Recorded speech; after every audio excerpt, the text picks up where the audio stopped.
Cet endroit sur la planète est terrifiant. En plein milieu de l'océan Pacifique, on peut y trouver les îles Marshall. C'est tout mignon, c'est paradisiaque, mais si on se déplace un tout petit peu vers la gauche, on va tomber sur l'atoll d'Enewetak. Et si on zoome un petit peu, on va y trouver une structure ronde en béton assez étrange, juste à côté d'un énorme trou dans l'eau de la même taille que la structure.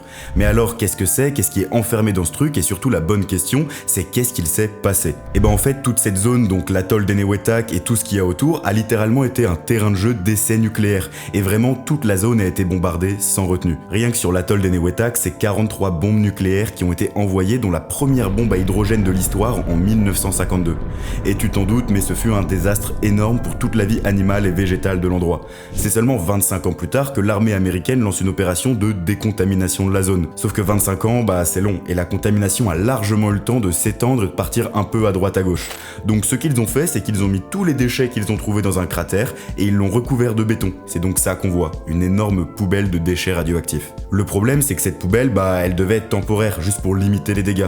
Mais dans les faits, elle est encore là, et aujourd'hui elle inquiète les scientifiques, notamment à cause de la montée des eaux et des éventuelles fuites. Car les Américains ont tellement fait n'importe quoi qu'ils n'ont pas mis de béton sur le fond du cratère, c'est le sol directement. Et c'est pas la meilleure des matières pour retenir les déchets radioactifs. Donc à votre place, j'éviterai d'aller passer mes vacances là-bas.